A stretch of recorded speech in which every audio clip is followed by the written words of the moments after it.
Cordial saludo. Este video hace parte de la tarea 3, componente práctico y prácticas simuladas, presentado por los estudiantes Karen Tatiana Trujillo Suárez, Livia Esperanza Sierra Cuadrado, Paula Ximena Trujillo Suárez y Ximena Murcia Cuellar, y quienes hablan, Julián David Mendoza Español. El curso es Control Interno y Aseguramiento de la Información, Grupo 88, presentado a la tutora Ana Ruth Embus. Para esta actividad me corresponde, de acuerdo a mi rol, el seguimiento o monitoreo de los controles. En el seguimiento y monitoreo de los controles, las normas aplicables por el decreto anexo 4 del 2015 hablan sobre los seguimientos de control interno. Los procesos para valorar la eficiencia del funcionamiento del control interno a lo largo del tiempo incluyen la valoración, el diseño y el funcionamiento de los procedimientos del control oportuno. ¿Qué quiere decir eso? Que nos basa a que tengamos un control eficaz y oportuno, y así como la adopción de las acciones de corrección que sean necesarias, todo a su debido momento, para que generen los cambios y condiciones en el funcionamiento. En el punto 22 del decreto anexo 4-2015 habla del auditor. El auditor tendrá un conocimiento de las principales actividades que la entidad lleva a cabo para realizar un seguimiento de control interno. Esto debe ser relativo a la información financiera. Eso quiere decir que el control interno también se basa no solamente en el control del personal, sino también de toda la información que conlleve para la administración de las empresas. Y del modo en que la entidad inicia medidas de corrección de las deficiencias en sus controles. Esto hace referencia a la parte de auditoría. Ya para la parte de la medición y la revisión de evaluación financiera es lo mismo que el seguimiento de los controles, pero se trata como un componente del control interno de los apartados. En los seguimientos de monitoreo de los controles también aplicamos divisiones de control interno. Entre las divisiones de control interno encontramos relacionadas 5 componentes. Esos componentes son aplicables a las normas de aseguramiento de la información y se proporcionan en el marco útil para que los auditores consideren el modo en que distintos aspectos del control interno de una entidad puede afectar a la auditoría. Entonces, en el primer punto, en el punto A, encontramos que el entorno del control. En el punto B, el proceso de la valoración del riesgo por la entidad. En el punto C, el sistema de información, incluidos los procesos de negocio relevantes a la información financiera y la comunicación. En el punto D, las actividades de control, y en el E, los seguimientos de control.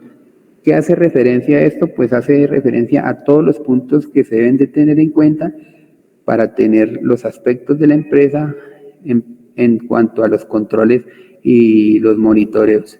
No solamente se trata de generar controles, sino de monitorear que estos controles se estén realizando de la forma más adecuada. Encontramos las normas de control interno para el sector público. Esto obedece a todas las entidades del Estado. Y entre esos encontramos que en Colombia se deberán acatar por las entidades que pertenecen, obviamente, como ya lo había dicho anteriormente, a todo lo relacionado con el Estado. Estas tienen un reglamento del sector de la función pública y lo podemos encontrar con unas modificaciones en el párrafo 1 del artículo 2.2.21.47 del capítulo 4 del título 21 de la parte 2 del libro del decreto es el 1083 del 2015. Entonces ahí nos da unas pautas para los jefes de control interno. Los jefes de control interno en su ejercicio o sus funciones son los encargados de evidenciar los errores o desaciertos o llámese irregularidades financieras en las partes administrativas, más que todo las partes de la función pública. Entonces ellos, ¿qué es lo que tienen que hacer? Administrar la información y los recursos de entidades, y si consideran o determinan evidencias, ellos, los contadores, en ese modo de hecho, deben de informar, y esto se debe informar por escrito en caso de encontrar actos de corrupción. ¿A quién se le debe informar? Pues al representante legal de la entidad en su momento que esté funcionando, a la Secretaría General y a la Secretaría General de Presidencia. Algunos componentes, obviamente son varios, pero entre estos podemos encontrar la información y la comunicación. Estas se usan en la calidad de la información que debe ser apropiada, veraz, exacta, accesible y proporcionada de manera oportuna. Esto quiere decir que cuando realizamos los trabajos de manera oportuna, eficaz, pues podemos detectar si encontramos alguna anomalía en las funciones de las oficinas de la función pública. También tenemos la supervisión, simplemente es como un componente de realizar actividades de supervisión y evaluación, y obviamente la corrección de las deficiencias si las llegasen a ver. ¿Con qué finalidad? Pues con la finalidad de establecer bases y referencias y autoevaluaciones al diseño y la eficacia de la operación del control interno. Conclusiones: el seguimiento de los controles se fundamenta en el cumplimiento de unos parámetros y obligaciones consignadas en las normas legales. Estas son fundamentales para el fortalecimiento de los intereses de las entidades o empresas que rigen por las políticas de control interno. En las encontradas se sugiere una pauta para que se implemente y se logre el objetivo propuesto para bien de la empresa, y no vale más agregarle para bien del Estado y sus ciudadanos. Referencias bibliográficas sacadas de los sílabos de la Universidad Nacional Abierta de Distancia. Gracias. Muchas gracias, compañero. El manual de control interno, como ya sabemos, permite el desarrollo de las actividades para el comportamiento de los objetivos misionales. A continuación voy a hablar una parte de este control interno, que son las actividades de control a realizar. Las actividades de control son para las entidades públicas y privadas. Son aquellas normas y procesos que se crean en las entidades para regular las actuaciones y para verificar si está cumpliendo. De esta manera ayudar que se logren pues a cumplir los objetivos. Todas las entidades deben implementar obligatoriamente este sistema de control interno en sus actividades porque pues ayuda a analizar las causas que generan los riesgos y a disminuir pues los riesgos. Los tipos de control son preventivo, simultáneo, posterior, y estos nos ayudan a asegurar que los riesgos no ocurran o tratarlos. Los tipos de actividades de control, según las normas de control interno, son aquellas actividades que deben ser dinámicas a fin de introducirles las mejores que produzcan en virtud de los requisitos que deben cumplir para garantizar razonablemente su efectividad. Ser aplicadas deben ser referidas a todos los niveles, funciones y entidades. Los diferentes tipos de actividades existen: análisis de dirección, revisión de los responsables, comprobación de las transacciones, controles físicos, disposiciones de seguridad, segregación de funciones. Y las características que deben tener estas son preventivas, sencillos y comprensibles, aplicados por quienes corresponden, oportunas, costos y beneficioso, valor agregado. Los deberes de las actividades de control deben ser documentarlas, mantener actualizadas y divulgarlas internamente, las políticas y los procesos del sistema de control interno. La prevención de todo aspecto que conlleve a desviar los objetivos y las metas trazadas también deben ser divulgadas y publicadas. Los derechos es autorizar y aprobar las operaciones de la entidad, la protección y conservación de todos los activos institucionales y entre otros. En conclusión, cuando una empresa realiza actividades de control, garantiza que se cumpla el objetivo de la misma, se cuiden los activos y se logre varios beneficios como la eficiencia y la productividad en el país y en la empresa misma. Cuando las instituciones públicas logran tener autorregulación y autogestión con los objetivos planteados, mitigan riesgos, corrupción y seguridad digital. Muchas gracias. Sigue compañera Jimena. Sistema de información. ¿Qué es un sistema de información? Cuando se habla de un sistema de información, se refiere a un conjunto ordenado de mecanismos que tienen como fin la administración de datos y de información, de manera que puedan ser recuperados y procesados fácil y rápidamente. Todo sistema de información se compone de una serie de recursos interconectados y en interacción dispuestos del modo más conveniente en base al propósito informativo trazado, como puede ser recabar información personal, procesar estadísticas, organizar archivos, etc. Estos recursos pueden ser recursos humanos, datos, actividades, recursos informativos. Se debe detectar que no es lo mismo un sistema de información que un sistema informático, si bien estos últimos constituyen a menudo el grueso de los recursos de un SIG, pero existen muchos otros métodos para los sistemas de información que no necesariamente pasan por la informática. Tipos de sistema de información. Por lo general se considera que todos los SIG contienen una biodiversidad de elementos clasificables en 5 grandes categorías. La primera es elementos financieros, aquellos vinculados con el capital y con los activos disponibles de la organización. Elementos tecnológicos, aquellos que tienen que ver con la maquinaria especializada y la capacidad de procesamiento automatizado de la información. Elementos humanos, básicamente personal, tanto especializado y directivo como no especializado o común. Elementos materiales, se refiere al emplazamiento del sistema, a su soporte físico y ubicación. Elementos administrativos, aquellos relacionados con los procesos, la mecánica de conducción, los permisos, informes, transacciones, etc. Ejemplos de sistema de información. Algunos ejemplos pueden ser los sistemas de control de calidad en los que se pide una retroalimentación al cliente y se evalúan los resultados estadísticamente para elaborar resultados interpretables por las gerencias. Las bases de datos de una biblioteca, en donde está contenido el grueso volumen de documentos, libros, revistas, tesis, etc.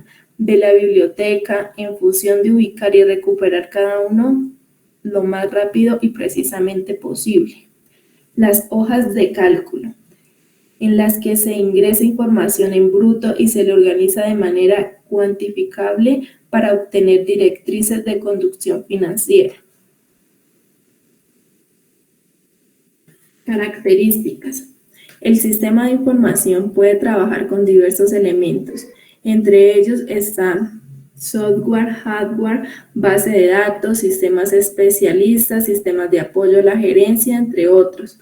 Es decir, están incluidos todos los procesos informatizados que pueden disponibilizar la información correcta y hacer la empresa funcionar de manera adecuada.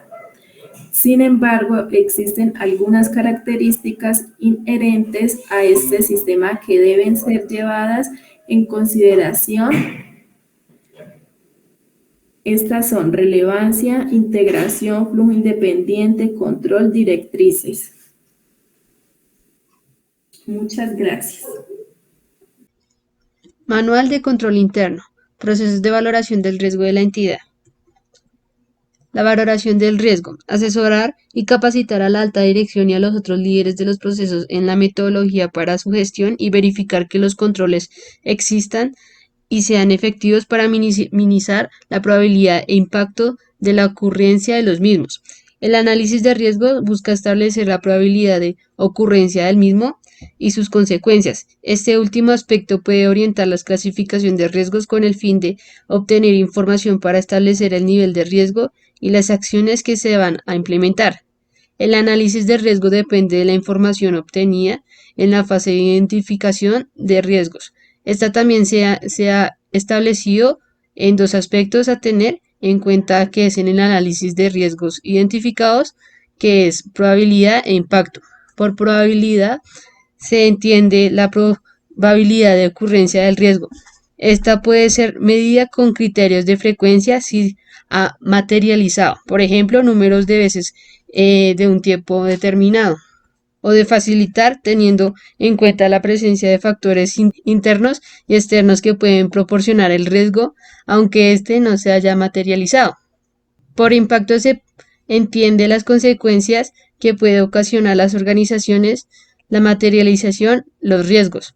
El procedimiento para la valoración, este quiere decir que del riesgo parte de la evaluación de los controles existentes, del cual implica describirlos, establecimientos si son preventivos o correctos, revisarlos para determinar si los controles están documentados, si se están aplicando en la actualidad y si han sido efectuados para minimizar el riesgo. También es importante que la valoración de los controles incluya un sistema de tipos cuantitativo que permita saber con exactitud cuántas posiciones dentro de la matriz de calificación y la evaluación y la respuesta de los riesgos es posible desplazarse a fin de bajar el nivel de riesgos al que está expuesto el proceso de análisis. Como primero, los líderes de los procesos deben ser objetivos al momento de determinar la probabilidad y el impacto de los riesgos identificados. El ejercicio es determinante para establecer controles que mitiguen el riesgo. Una evaluación subjetiva será el inicio de una inadecuada administración en el riesgo. Como segundo, el momento de evaluar los controles se debe mantener la objetividad requiera para el proceso. En tanto, son estos los que mitigan el riesgo de identificación. Lo importante es que se tomen medidas que los controles funcionen de manera correcta.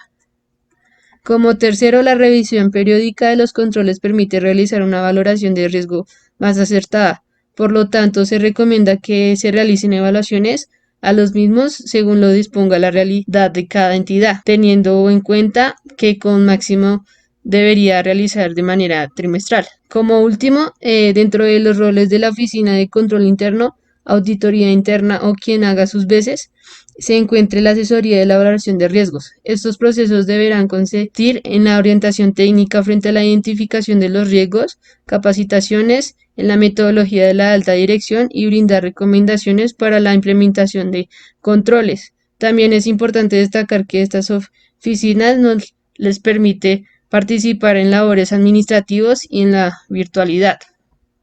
Muchas gracias.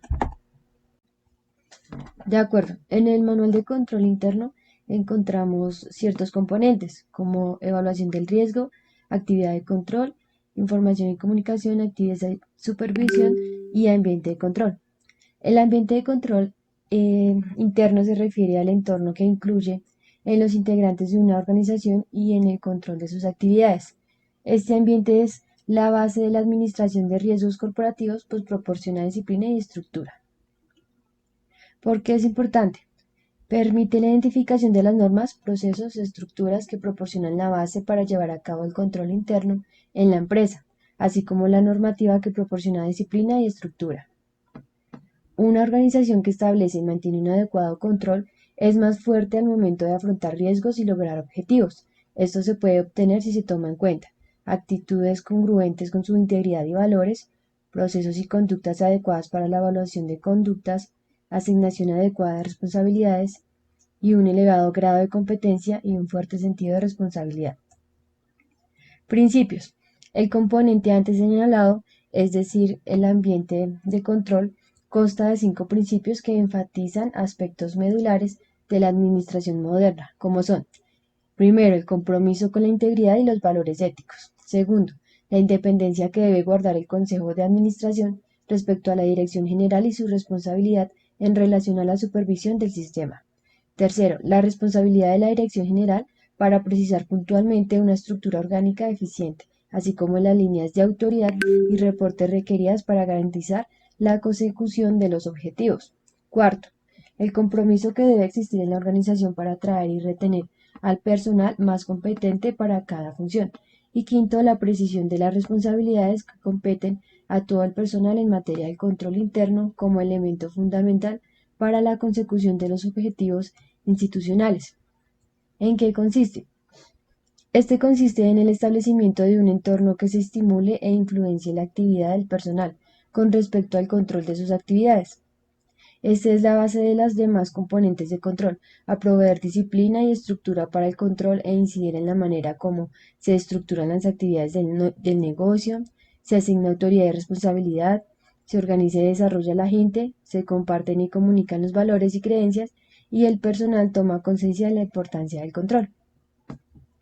Los factores del ambiente de control son la integridad y los valores éticos, el compromiso a ser competente, las actividades de la junta directiva y el comité de auditoría, la mentalidad y estilo de operación de la gerencia, la estructura de la organización, la asignación de autoridad y responsabilidades y las políticas y prácticas de recursos humanos. En conclusión, podemos ver que el ambiente de control o el entorno de control tiene gran influencia en la forma como se desarrollan las operaciones. Se establecen los objetivos y se minimizan los riesgos.